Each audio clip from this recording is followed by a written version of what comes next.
আজিৰ এই শুভক্ষণত উপস্থিত আমাৰ জেঙেৰাইমুখ অঞ্চলৰ সন্মানীয় আমাৰ জেঙেৰাইমুখ মহাবিদ্যালয়ৰ অৱসৰপ্ৰাপ্ত অধ্যাপক পদ্মধৰ পেগু ডাঙৰীয়া আমাৰ মাজত উপস্থিত আছে।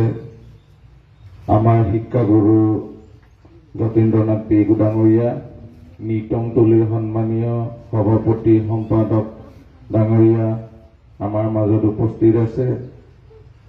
অৱসৰী শিক্ষক আমাৰ কবিতা মৰাণ পেগু ডাঙৰীয়ানীকে প্ৰমুখ কৰি বৰপঙুৱা উন্নয়ন সমিতিৰ সন্মানীয় বিষয়ববীয়াসকল উপস্থিত ৰাইজ আৰু এই অনুষ্ঠানত একমাহ ধৰি প্ৰশিক্ষণ ল'বলৈ নামভৰ্তি কৰা মৰমৰ ছাত্ৰ ছাত্ৰীসকল উপস্থিত ৰাইজ, প্ৰথমে সকলোকে শ্ৰদ্ধা জ্ঞাপন কৰিছোঁ আৰু আপোনালোকক ধন্যবাদ জ্ঞাপন কৰিছোঁ।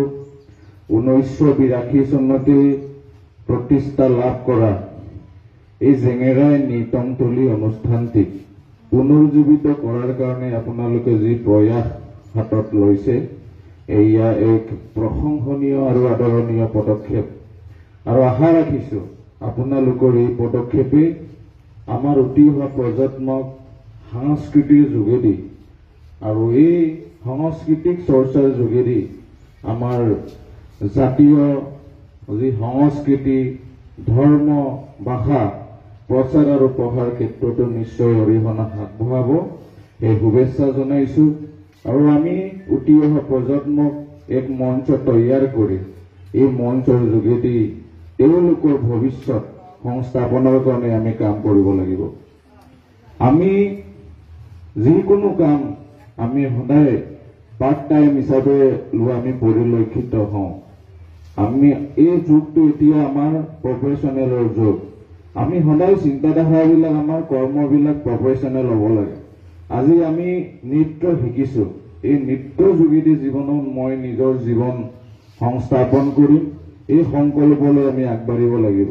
কোনোবা খেলা ভাল পায়, খেলিব গৈছে, মই খেলৰ যোগেদি মোৰ নিজৰ জীৱনটোক সংস্থাপন কৰিম বুলি সংকল্পলৈ আমি আগবাঢ়িব লাগিব। এজন শিল্পীৰ এজন খেলুৱৈৰ যি সন্মান বা যি বিলাসী জীৱন, এই বিষয়ে আপোনালোকে নিশ্চয় গম পায় যে আজি মেছি ৰনাল্ডোহঁতৰ নিচিনা খেলুৱৈ বিশ্বৰ আটাইতকৈ ধনী মানুহ। আমাৰ শিল্পী জুবিন গাৰ্গে হওক, পাপন মহন্ত, সংগৰাগ পাপন মহন্তই, এই শিল্পীসকলৰ জীৱনৰ বিষয়ে আপোনালোকে নিশ্চয় জানে।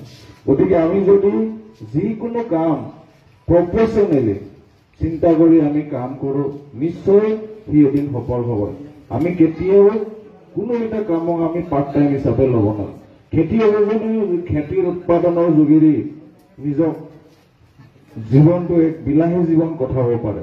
গতিকে এই চিন্তাধাৰাৰে আমি কাম কৰিব লাগিব। আৰু নিটংতলী যিহেতু আমাৰ মিচিং আমাৰ জনগোষ্ঠীৰ এক প্ৰতিষ্ঠিত অনুষ্ঠান, অকল নিটংতলী জেঙেৰাইমুখতে আবদ্ধ নহয়, সমগ্ৰ দেশতে নিটংতলীৰ নাম আছে। গতিকে উদ্যোক্তা সমিতি নিটংতলীৰ সন্মানীয় বিষয়ববীয়াসকলে আকৌ নিটংতলীক পুনৰুজ্জীৱিত কৰি ইয়াৰ যোগেদি সাংস্কৃতিক জগতখনত এক কাম কৰাৰ প্ৰয়াস কৰিছে। গতিকে শুভেচ্ছা জনাইছোঁ। ভৱিষ্যতৰ দিনত আপোনালোকৰ লক্ষ্য উদ্দেশ্য সফল হওক, এই কামনাৰে এই অনুষ্ঠানৰ মই উদ্বোধনী ভাষণটো ইমানতে সামৰণি মাৰিছোঁ। ধন্যবাদ। আজি এই অনুষ্ঠান ময়ো অসমৰ জীয়াৰী বোৱাৰী, কামত কিহৰ লাজ? গাহৰি পালন কৰিয়েই পৰিয়াল পোহপাল দিছোঁ। নিয়মৰ দানা খুৱাই আছোঁ বাবেই গাহৰি পোৱালিবিলাক খুব কম সময়তে ডাঙৰ হৈছে।